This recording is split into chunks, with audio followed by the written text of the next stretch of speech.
मेरे सभी व्यूवर्स को मेरा नमस्ते। आज हम लोग Rajasthan board 12th home science के यूनिट नंबर 2 का चैप्टर नंबर 9 का वीडियो बनाने जा रहे हैं। वैसे तो जो ये चैप्टर नंबर 9 है वो आपका चैप्टर नंबर 3 है, क्योंकि जो संशोधित पाठ्यक्रम राजस्थान बोर्ड ने अपने को दिया है उसमें देखिए सेकंड जो यूनिट है फैमिली न्यूट्रिशन, उसमें से केवल safe drinking water and food hygiene वाला चैप्टर ही हटाया है, जो कि आपके किताब में चैप्टर नंबर 20 है, केवल वह हटाया गया है। और जो हम जिस चैप्टर का भी बना रहे हैं आहार एवं पोषण यूनिट का सेकंड यूनिट का चैप्टर नंबर 9 बना रहे हैं, आहार आयोजन का महत्व, आवश्यकताएं, सिद्धांत और आहार आयोजन को प्रभावित करने वाले कारक का वीडियो हम बनाने जा रहे हैं। तो हम देखेंगे कि सबसे पहले तो मैं अपने व्यूवर्स से कहना चाहूँगी कि मेरे कई व्यूवर्स ने मेरे चैनल सब्सक्राइब किया है, उसके लिए थैंक यू, और मुझे कमेंट भी दिए हैं। मैं कोशिश करूँगी कि अच्छे से अच्छा मैं बना पाऊँ। ये वीडियो थोड़ा लेट आया है और मैं कोशिश करूँगी कि नेक्स्ट वीडियो जल्दी आए, और राजस्थान बोर्ड के सिलेबस के अकॉर्डिंग हम काम करेंगे। और अभी तक भी अगर आपने मेरे चैनल को सब्सक्राइब नहीं किया है तो प्लीज़ सब्सक्राइब करें, लाइक एंड शेयर करें ज़्यादा से ज़्यादा, ताकि मुझे मोटिवेशन मिले, मैं और अच्छे से वीडियोस बना सकूं। और कोई कमेंट अगर हो इसके इम्प्रूवमेंट के लिए तो आप ज़रूर कमेंट बॉक्स में जा करके दें। तो हम स्टार्ट करते हैं बिना टाइम वेस्ट किए। जो हमारा टॉपिक है आहार एवं पोषण। आहार एवं पोषण जो हमारा टॉपिक है, इसमें देखिए फूड प्लानिंग। सबसे पहले फूड प्लानिंग क्या है, तो हम देखते हैं कि नॉर्मली फूड प्लानिंग जो है बहुत ही कम गृहिणियाँ करती हैं, बहुत कम घरों में होता है। नॉर्मली कोई शादी समारोह या बर्थडे पार्टीज़ वगैरह होती, उसी में हम फूड प्लान करते हैं कि 50 जनों का खाना बनाना है या 100-150 का बनाना है, तभी उसमें फूड प्लानिंग देखिए साफ तौर पे आपको नज़र आएगी कि उस मौसम में क्या क्या मिठाइयाँ बननी चाहिए, क्या क्या फ्रूट्स और वेजिटेबल्स उपलब्ध हैं, और हमारी इकोनॉमिक कंडीशन क्या है, कितना समय हमारे पास है। ये सब चीज़ों को देखते हुए हम फूड प्लान करते हैं। अगर हम इन चीज़ों का ध्यान नहीं रखेंगे तो हमारा जो फूड की प्लानिंग है या जो हमारा फंक्शन है वो पूरा का पूरा फेलियर हो जाता है। कोई भी फंक्शन की सबसे बड़ी जो सफलता है वो भी हमारे फूड प्लान पर डिपेंड करती है। तो हम देखते हैं कि हमें भोजन की आवश्यकता क्यों है। हमें भोजन की आवश्यकता जीवित रहने के लिए है। तो भोजन अपने शरीर को स्वस्थ रखने, शक्ति प्रदान करने, उसकी कार्य क्षमता बनाए रखने, शारीरिक वृद्धि व शरीर को सुचारू रूप से चलाने के लिए आवश्यक है। ये सभी कार्य तभी हो सकते हैं जब भोजन में सभी पोषक तत्व शारीरिक स्थिति व क्रियाशीलता के अनुरूप हो। इसके लिए आहार आयोजन आवश्यक है। शारीरिक स्थिति और क्रियाशीलता, ठीक है। तो कोई बच्चा है, कोई किशोर वय है, कोई वयस्क है, कोई वृद्ध है, कोई गर्भवती स्त्री भी परिवार में हो सकती है, धात्री माता हो सकती है। और क्रियाशीलता हम जानते हैं कि क्रियाशीलता में हम बात करें तो अत्यधिक श्रम करने वाले, मध्यम श्रम करने वाले और निम्न श्रम करने वाले भी इसके अंदर आते हैं। और आहार आयोजन एक कला है और एक विज्ञान है। कला तो हम जानते ही हैं कि हम एक ही भोजन को विभिन्न तरीक़ों से अच्छा सा बना करके उसके परोसने तक, उसमें रंग और खुशबू मिलाने तक सब कुछ शामिल है। विज्ञान भी है, क्योंकि जो भोजन के 7 समूह है, भोज्य समूह हमने 11th क्लास में पढ़े थे, थोड़ी सी चर्चा कर लेते हैं। उसमें अनाज आते हैं, दालें आती है, दालों और दालों के समूह आते हैं, मिल्क यानी दूध और दूध से बने पदार्थ आते हैं, मांस और मांसाहार आता है, और हरी सब्जियां आती है, और फल आते हैं, और जल आता है। ऐसे करके 7 समूह होते हैं। तो हमारे जो दिन भर के भोजन के अंदर ये 7 भोज्य समूह शामिल हो, ये हम आहार आयोजन के द्वारा अच्छे से बुद्धिमत्तापूर्वक कर पाते हैं। और कोई भी गृहिणी इन सब चीज़ों का इस्तेमाल कर जब खाना बनाती है तो वो एक अच्छी बुद्धिमत्ता का भी परिचय देती हैं। इस प्रक्रिया में भोजन की योजना से लेकर उसको खरीदना, पकाना और उसका संग्रहण करना, परोसने तक की क्रियाएं शामिल होती है। यानी आहार आयोजन जो है वह केवल पेपर और पेन पर किया हुआ कोई फूड प्लान नहीं है, कोई मेनू बनाना नहीं है। यानी उसके अंदर उसको मार्केट से ख़रीदना, उसको पकाना आ जाएगा, कौन सी क्रियाएं शामिल हो रही है, उसका स्टोरेज कैसे करेंगे, परोसने की क्रिया, वो सब कुछ परिवार के सभी सदस्यों को इसकी पोषणिक आवश्यकताओं के अनुरूप जो है भोजन उपलब्ध कराना ही आहार आयोजन है। अब हम आहार आयोजन की अगर छोटी सी परिभाषा देना चाहें कि भाई आहार आयोजन क्या है, तो आहार आयोजन क्या है कि सभी सदस्यों की पोषणिक आवश्यकताओं के अनुरूप, अब सभी सदस्यों की पोषणिक आवश्यकताओं के अनुरूप का मतलब हुआ कि शिशु है तो शिशु की पोषणिक आवश्यकताएं पूरी होनी चाहिए। एक शिशु को प्रोटीन अपने आहार में ज़्यादा से ज़्यादा चाहिए होता है। एक किशोर बच्चा है तो उसके भोजन में एनर्जी भी ज़्यादा होनी चाहिए, प्रोटीन भी ज़्यादा होनी चाहिए। एक वयस्क है तो उनके खाने में कार्बोस कम होनी चाहिए और वाइटामिन्स और मिनरल्स ज़्यादा होने चाहिए। वहीं वृद्ध व्यक्ति उनके खाने में भी कार्बोस कम हो और वाइटामिन्स और मिनरल्स ज़्यादा हो। तो सबकी पोषणिक आवश्यकताएं अलग अलग होती हैं, उनके अनुरूप भोजन उपलब्ध कराएं, यही आहार आयोजन है। अब हम देखते हैं आहार आयोजन की इम्पॉर्टेंस क्या, what is the importance of food planning, या आहार आयोजन का क्या महत्व है। तो हम देखते हैं कि इससे हम भोजन को विविधतापूर्ण तो बना ही सकते हैं, साथ ही साथ कम कीमत पर पौष्टिक भोजन उपलब्ध कराने का भी अद्वितीय साधन है। नॉर्मली ये माना जाता है कि अक्सर गृहिणियाँ ये सोचती है कि जो अमीर व्यक्ति है वो अच्छा खाना खाते हैं या अच्छा पौष्टिक खाना, सबसे अच्छा पौष्टिक खाना वही खाते होंगे। ये भ्रांति है। गरीबों को लगता है कि हम अच्छा खाना, ये जो मध्यम वर्ग है, हम उतना अच्छा फूड नहीं अफोर्ड कर सकते जितना अमीरों के पास। अगर आपके पास नॉलेज है तो आपको ये पता होगा कि सेम सप्लीमेंट जो महंगे खाने में, सपोज़ करिए कि मांसाहार अधिक प्रोटीन के लिए अगर खाया जाता है, अंडा खाया जाता है, तो आप उसकी पूर्ति जो है मूंगफली, तिलहन या दालों से भी कर सकते हैं। तो आपको इन सब चीज़ों का ज्ञान होना चाहिए। आप अपने सीमित संसाधनों में भी अच्छा फूड प्लान कर सकते हैं। तो फूड प्लानिंग करने से एक गृहिणी को परिवार के सदस्यों की रुचि, उनकी पोषणिक आवश्यकताएं व उपलब्ध श्रम और साधन पर विचार करते हुए योजना बनाने का मौका मिलता है। आहार आयोजन से पौष्टिक, स्वादिष्ट, सुरुचिपूर्ण भोजन तैयार किया जा सकता है जिसमें आकर्षक रंग, सुगंध, स्वाद इत्यादि का अद्भुत संगम होता है। सपोज़ करिए कि हम बिना फूड प्लानिंग के किचन में चले गए और हमने कोई साउथ इंडियन डिश बनाने का सोचा सपोज़ करिए इडली और सांभर बनाने लगते हैं। तो हमें जैसे ही हमने इडली और सांभर बनाने लगे तो पता चला कि सांभर के लिए सांभर मसाला नहीं है, या मीठा सोडा या इनो नहीं है। अचानक से कोई ऐसी छोटी सी चीज़ भी हमारी फूड की प्लानिंग को गड़बड़ कर सकती है और वो पूरा का पूरा मील आपका बिगड़ सकता है। अगर हमारी पहले ही प्लानिंग करी हुई होगी, अगर हम 4-5 दिन पहले ही प्लान कर लेते कि हर रोज़ शाम को मुझे ये बनाना है, कल सुबह ये बनाना है, परसों शाम को ये बनाना है, उसके लिए रॉ मटेरियल क्या मेरे घर में मुझे उपलब्ध हैं, क्या मुझे बाज़ार से ख़रीदना है, तो हमारा समय भी बचेगा, हमारा श्रम भी बचेगा और हमारी जो है धन की भी बचत होगी। तो ये जो आहार आयोजन का महत्व इसी चीज़ में है कि हम अपना समय, श्रम और धन को बचाते हुए, उनका उचित उपयोग करते हुए, सीमित संसाधनों का उपयोग करते हुए हमारे फूड को प्लान कर सकें। देखिए, अब नेसेसिटी ऑफ फूड प्लानिंग, यानी भोजन की आहार आयोजन की आवश्यकता क्या है। प्रत्येक परिवार में भिन्न भिन्न आयु, लिंग या विविध प्रकार के कार्य करने वाले सदस्य होते हैं। इसकी चर्चा भी हमने पहले से करी है कि विविध जो आयु है शिशु से लेकर के वृद्ध तक, विविध जो भिन्न लिंग है, पुरुष और स्त्री दोनों को ध्यान में रखते हुए विविध प्रकार के कार्य करने वालों को ध्यान में रख करके हमें फूड प्लान करना होता है। तो अगर हम फूड प्लान पहले से ही कर लेंगे तो हमें ध्यान होगा कि हमारे घर में किशोर वय बच्चा भी है या वृद्ध भी है या कोई बीमार भी है या कोई गर्भवती स्त्री है या कोई लैक्टेंट मदर हैं या कोई वयस्क है जो कि मध्यम श्रम करने वाले हैं, तो हम उसके अकॉर्डिंग फूड प्लान कर सकते हैं। उनकी शारीरिक स्थिति और क्रियाशीलता के आधार पर सभी की पोषणिक आवश्यकताएं भिन्न भिन्न होती है। भारी शारीरिक श्रम करने वाले को अधिक कार्बोज वाले भोज्य पदार्थ यानी अनाज, तिलहन, गुड़ आदि हम दे सकते हैं। भारी श्रम करने वालों के अंदर मजदूर वर्ग आ जाएंगे, माइंस में, खदानों में काम करने वाले इस तरीके के आ जाएंगे।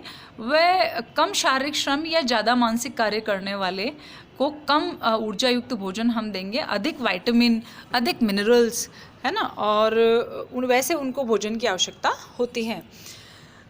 कम शारीरिक श्रम या मानसिक कार्य करने वाले जिनका चेयर पे बैठने वाला काम ज़्यादा होता है, कंप्यूटर्स पे होते हैं, टीचर्स पे होते हैं, कोई अधिकारी होते हैं, तो उनको हमें कम ऊर्जा युक्त भोजन देना है क्योंकि उनकी ऊर्जा ज़्यादा खर्च नहीं होती है, मानसिक कार्य ज़्यादा करते हैं। तो उनको ज़्यादा ऐसा खाना देना है जिनमें विटामिन और मिनरल्स, विटामिन और खनिज लवण ज़्यादा हो, और ये किस में होते हैं, फ्रूट्स एंड वेजिटेबल्स में। तो ये उनके फूड प्लान में हमें ध्यान रखना है। आहार आयोजन से ही गृहिणी जान पाती है कि वृद्ध व्यक्ति, धात्री माता, गर्भवती स्त्री, शिशु जो है कि विभिन्न जो अपने घर में हर आयु के लोग हैं को आहार में किन किन पोषक तत्वों का होना ज़रूरी है। जैसे हम बात करें तो वृद्ध व्यक्ति को विटामिन और मिनरल युक्त खाना ज़्यादा चाहिए होता है, कम प्रोटीन पचा पाते हैं, ऊर्जा की भी इन्हें ज़्यादा आवश्यकता नहीं होती है, पर धात्री माता को अधिक प्रोटीन युक्त खाने की आवश्यकता होती है। गर्भवती स्त्री को अधिक प्रोटीन युक्त खाने की आवश्यकता होगी और अधिक ऊर्जा की भी आवश्यकता होगी। शिशु को अधिक ऊर्जा युक्त और अधिक प्रोटीन युक्त खाने की आवश्यकता होगी। तो इन सब को वो जान पाएगी और वह कौन से मौसम में कौन सी मौसमी फल और सब्जियां उपलब्ध हैं जो हमारे सीमित संसाधनों के दायरे में आती है। अक्सर हम देखते हैं कि लोग बाग डीप फ्रिज की जो चीज़ें हैं वो ला करके यूज़ करने में अपनी शान समझते हैं। 200 रुपये किलो कोई चीज़ आ रही है, इस सीज़न की नहीं है, वो डीप फ्रिज करी हुई है, तो उनमें पोषक तत्व नहीं होते हैं। जो इस मौसम के अंदर जो मौसमी फल या सब्जियां नहीं हैं वो एक तो अधिक महंगी होती है, प्लस उनमें कोई पोषक तत्व भी नहीं होते हैं। तो हमें फिजूल खर्ची से बचना चाहिए।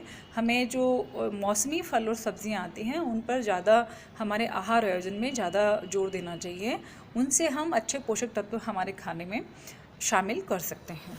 अब देखिए आहार आयोजन के सिद्धांत, प्रिंसिपल्स ऑफ फूड प्लानिंग, यानी वे कौन कौन से सिद्धांत हैं जो हमें फूड प्लान करते समय ध्यान में रखने चाहिए। तो देखिए एक तो है पोषणिक आवश्यकताएं। सबकी पोषणिक आवश्यकताएं हर व्यक्ति के लिंग, आयु, शारीरिक स्थिति और श्रम के ऊपर निर्भर करती हैं। अगर हम बात करें कि पोषणिक आवश्यकताएं एक पुरुष की ज़्यादा होती है और एक पुरुष में कार्बोज की मात्रा और वसा उनको ज़्यादा चाहिए होती है, जबकि स्त्री को कम चाहिए होती है। एक आयु वर्ग में भी अलग अलग पोषणिक आवश्यकताएं होती है, शिशु से लगा कर के वयस्क और वृद्ध तक सबकी अलग अलग होती है। शारीरिक स्थिति पर भी निर्भर करता है और श्रम पर भी निर्भर करता है। इनकी पूर्ति के लिए हमें जो 7 भोज्य समूह हैं उसको एक दिन भर की इकाई में हमें शामिल करना चाहिए। ठीक है, अब हम बात करते हैं विविधता, डाइवर्सिटी। रंग, रूप, खुशबू, आकार सभी में हम भोजन में डाइवर्सिटी ला सकते हैं और भोजन में विविधता होनी भी चाहिए। एक ही जैसा खाना खा करके आप बोर हो जाते हैं, चाहे वह कितना भी स्वादिष्ट क्यों ना हो। तो एक गृहिणी को लिए बहुत ही आवश्यकता होती है कि एक ही प्रकार के भोजन को वह विविध रूप से इस्तेमाल कर पाए। सपोज़ करिए रात के चावल अगर बचे हैं तो वो उनको सुबह उनका पुलाव बना सकती है, और पुलाव बहुत तरीके के बनते हैं तो हम बना सकते हैं। और हरी सब्जियां और रोटी की बजाय हम चाहें तो उनके विभिन्न पराठे बना सकते हैं। इस तरीके से हम विविधता शामिल कर सकते हैं। विविधता लाने के बहुत सारे उपाय हैं। उनमें से हम देखेंगे कि विविध जो खाद्य समूह हैं उसमें से चयन करें। जैसे आटा है, ये जो पहला है हमारा खाद्य समूह अनाज। अनाज में बहुत सारे आटे आ जाएंगे, तो कभी गेहूं की रोटी बनाएं, कभी मक्के की बनाएं, कभी बाजरे की बनाएं, कभी मिक्स बनाएं, तो ऐसे विविधता आ सकती है। पकाने के जो तरीके हैं, जैसे उबाल कर बनाना है, भाप द्वारा बनाना है, तल कर बनाना है, तो हर अलग अलग तरीके हैं। बनावट में विविधता ला सकते हैं हम कि हम तरल दें किसी चीज़ को, अर्ध ठोस दें, ठोस दें। सपोज़ करिए दूध है, किसी बच्चे को आपकी फैमिली में किसी बच्चे को पसंद नहीं है तो ज़रूरी नहीं है आप उसको लिक्विड रूप में ही दें, आप उसकी खीर भी बना सकते हैं, उसको पनीर दे सकते हैं आप, तो उसको विभिन्न रूप में हम उसको दे सकते हैं। और दही भी दे सकते हैं उसका। आपका मकसद होना चाहिए कि दूध में जो उपलब्ध पोषक तत्व है उसके शरीर में जाए। आकार प्रकार में भी हम विविधता ला सकते हैं बहुत सारी चीज़ों के अंदर। जैसे अगर कोई समोसे बनाता है तो उनको अलग अलग शेप में भी बना सकता है, पराठों में बना सकते हैं अलग अलग, तो विविधता आ सकती है। बच्चों को खाने की इच्छा होती है, फैमिली मेम्बर्स को फूड के प्रति रुचि बनी रहती है। तीसरा जो इसका सिद्धांत है वो है क्षुधा संतुष्टि, यानी भूख की पूर्ति होना। अक्सर हमने देखा है कि जो है खाने के अंदर प्रोटीन युक्त आहार बहुत कम होता है, और जब तक प्रोटीन युक्त आहार और फाइबर नहीं जाएगा खाने में, जब तक भूख की संतुष्टि नहीं होगी, ऐसा लगेगा कि पेट खाली है और बच्चा बार बार खाने के लिए जाएगा। तो आवश्यक है कि जैसे सुबह का नाश्ता हम करते हैं तो सुबह का नाश्ता भारी हो। अगर आपने केवल ब्रेड या 4 बिस्कुट चाय के साथ खा लिए तो आपका ध्यान बार बार काम के वक्त में भूख पर जाएगा। इसके लिए ज़रूरी है कि सुबह का नाश्ता भारी हो ताकि लंच तक हमें भूख ना लगे, लंच तक हम अपना काम आसानी से कर पाएँ।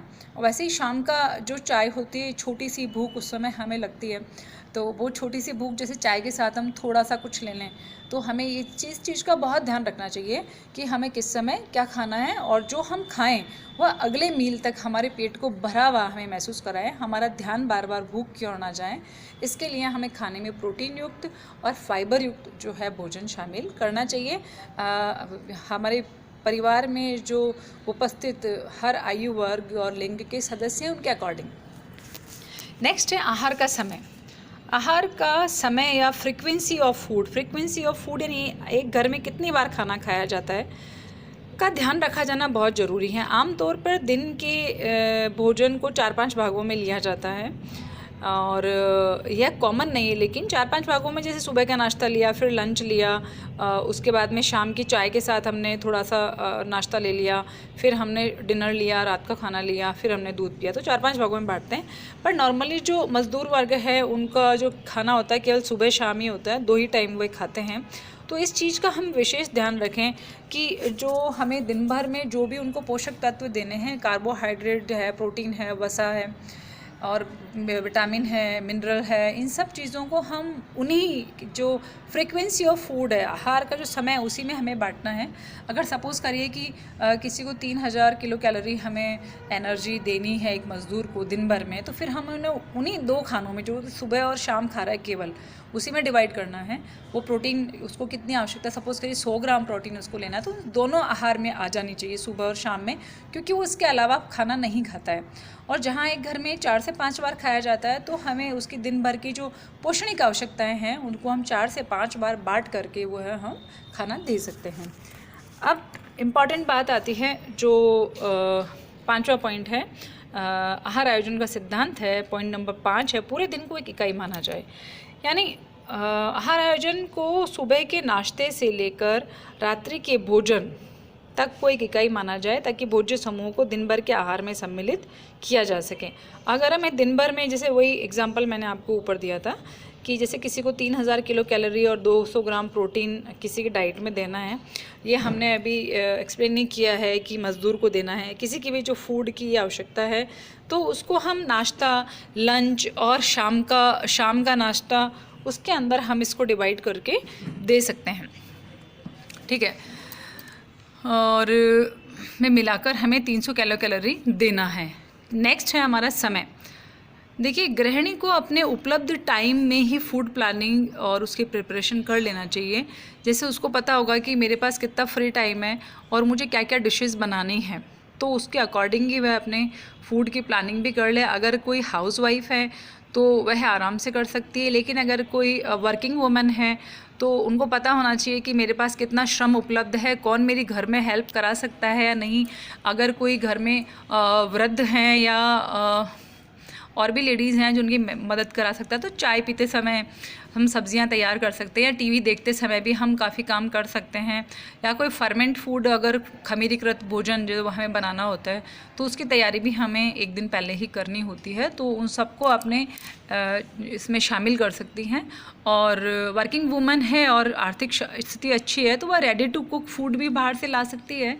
कई सब्जियां जो है रेडी कटाई और रेडी मिलती है, पैक्ड फूड भी मिलते हैं, तो हम अपनी आवश्यकता के अकॉर्डिंग उसमें समय को देखते हुए जो है आहार आयोजन कर सकते हैं। नेक्स्ट है भोजन की स्वीकार्यता, कि भोजन जो है परिवार की रुचि के अकॉर्डिंग होना चाहिए, उसका इंटरेस्ट जो है वह बना रहना चाहिए। तो बच्चों को हरी पत्तेदार सब्जियां जैसे पसंद नहीं होती है, तो वह उनको जो है उसकी भोजन की स्वीकार्यता कैसे होगी अगर ऐसे के ऐसे ही हम जिद करें कि नहीं तुम्हें पत्तेदार सब्जियां खानी। इससे अच्छा है कि हम आटे में गूँथ दें या दही में मिक्स करके ब्लेंडर से घुमा के रायता बना दे, तो बच्चों को पता भी नहीं चलेगा, उनकी पोषणिक आवश्यकताएं भी पूरी हो जाएगी। एक आहार की परोस मात्रा भी ना तो बिल्कुल कम हो और ना ही ज़्यादा हो।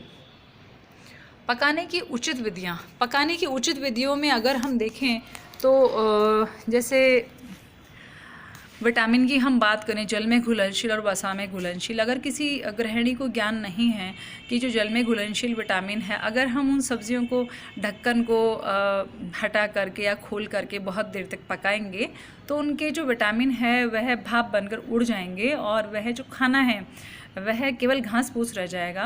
क्योंकि आपको जैसे कि हम जानते हैं विटामिन ए और विटामिन सी जल में घुलनशील विटामिन है, तो उसको खाने में बना रहने के लिए हमें खाना पकाने की उचित विधि का पता होना चाहिए। किस चीज़ को फ्राई करना है, किसको कैसे बनाना है, इसका ज्ञान एक गृहिणी को बहुत ही होना चाहिए। जैसे चावल बना रहे हैं तो चावल का मांड नहीं फेंके, उसके मांड को फेंकने से जो उसकी पौष्टिकता कम हो जाएगी। तो इन चीज़ों का हमें ज़रूरी ध्यान रखना चाहिए। तो हमने देखा कि आहार आयोजन के 8 सिद्धांत थे। पोषणिक आवश्यकताएं थी, विविधता थी, शुद्धा संतुष्टि थी, आहार का समय था, पूरे दिन को एक इकाई मानना, एक यूनिट मानना, उपलब्ध समय है, भोजन की स्वीकार्यता है, फिर पकाने की उचित विधियां हैं। तो ये 8 जो है आहार आयोजन के मुख्य सिद्धांत थे।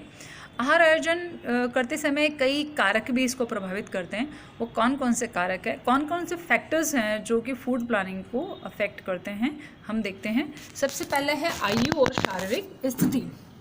देखिए, आयु और शारीरिक स्थिति, जैसा कि हमने पहले भी पढ़ा है कि विभिन्न आयु वर्ग के जो सदस्य हैं घर में, उनकी पोषणिक आवश्यकताएं भिन्न भिन्न होती है और विभिन्न शारीरिक स्थिति वालों की भी। आयु से शिशु की अलग है, बच्चे की अलग है, किशोर की अलग है, फिर वयस्क की अलग होगी, वयस्क में भी श्रम के आधार पर होगी, फिर वृद्ध की अलग होगी।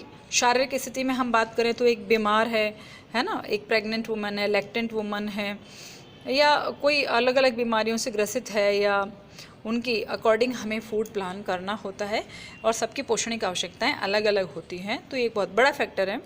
लिंग, सेक्स, स्त्रियों की तुलना में पुरुषों को अधिक कार्बोज या वसा की आवश्यकता होती है, क्योंकि पुरुषों के शरीर में वसा कम इकट्ठी होती है, तो उनको ऊर्जा के लिए ऊर्जा युक्त भोजन देना ही पड़ेगा, वसा युक्त। लेकिन स्त्रियों के भोजन में वसा की मात्रा ज़्यादा होती है, तो उनको कार्बोज और कम वसा युक्त भोजन लेना चाहिए।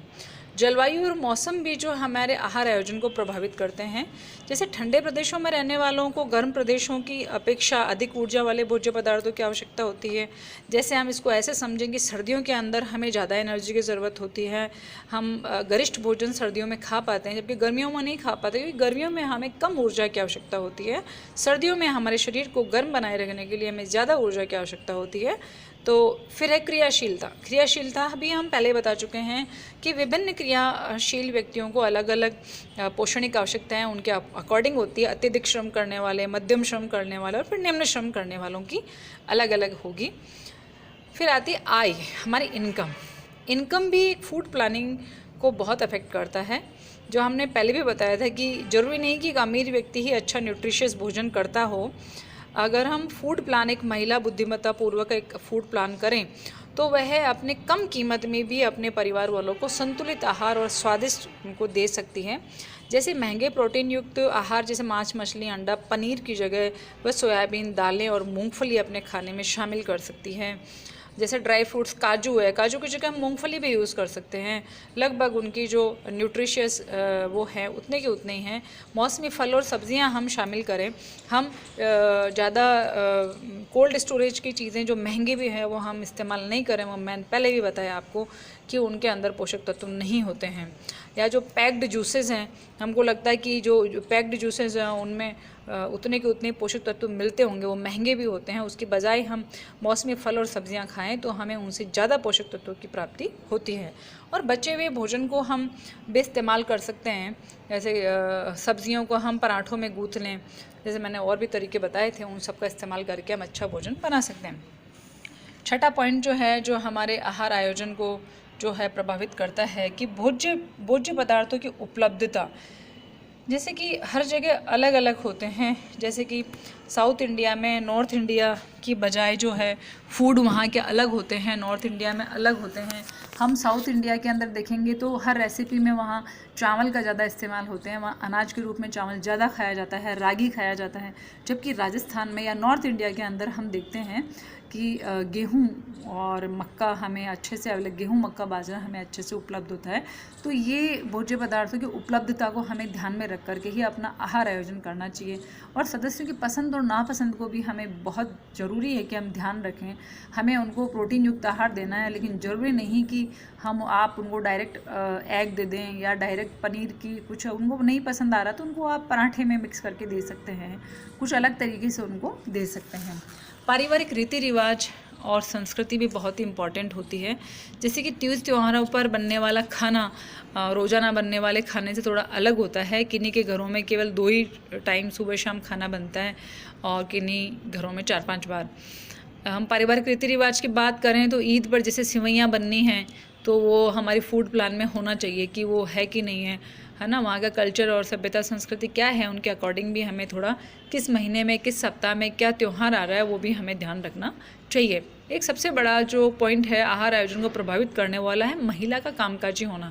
कामकाजी महिला के पास इतना समय नहीं होता है कि वह घर में रहने वाली महिला के अकॉर्डिंग अच्छे से फूड प्लान कर पाए, प्रिपरेशन कर पाए। तो ज़रूरी है कि बुद्धिमत्तापूर्वक वह इस तरीके से अपने फूड प्लानिंग करे कि वह परिवार वालों को अच्छा पौष्टिक युक्त आहार भी दे सके, स्वादिष्ट भी दे सके और वह सभी चीज़ें उनको दे सके। वह दोहरी भूमिका उसको निभानी होती है कामकाजी महिलाओं को। तो उसके लिए ज़रूरी है कि अगर कामकाजी महिला है तो रेडी टू कुक फूड ले आए, या रेडी टू ईट फूड आता है वो लेके आ जाए।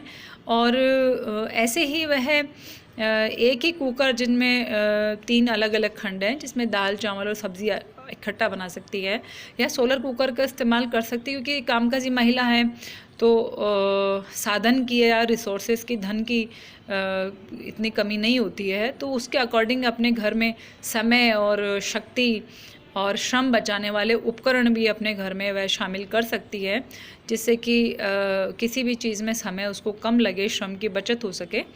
इस तरीके से एक कामकाजी महिला जो है अपनी फूड की प्लानिंग कर सकती है। पोषण संबंधी ज्ञान।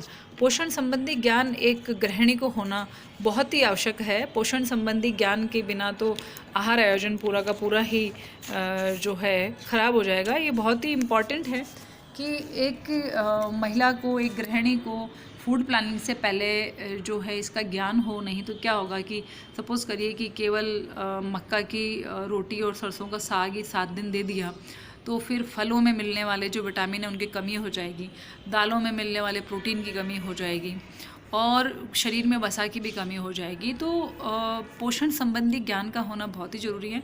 और बहुत ही आवश्यक है कि जो 7 भोज्य समूह है अपने, उनका सभी का इस्तेमाल एक दिन में, और एक दिन के जो एक दिन के यूनिट हम मानते हैं, उस पूरे दिन के आहार में ज़्यादा से ज़्यादा कोशिश हो कि 7 भोज्य समूह शामिल हो, और हमारी आर्थिक स्थिति के अनुसार हो, हमारे उपलब्ध साधनों के अकॉर्डिंग हो, श्रम के अकॉर्डिंग हो, और सभी जो घर के सदस्य हैं उनकी आयु, लिंग, शारीरिक क्रियाशीलता, इन सब का ध्यान रखा जाए।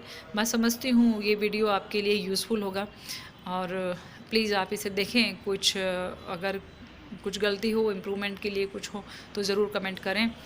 नेक्स्ट वीडियो तक नमस्ते, धन्यवाद।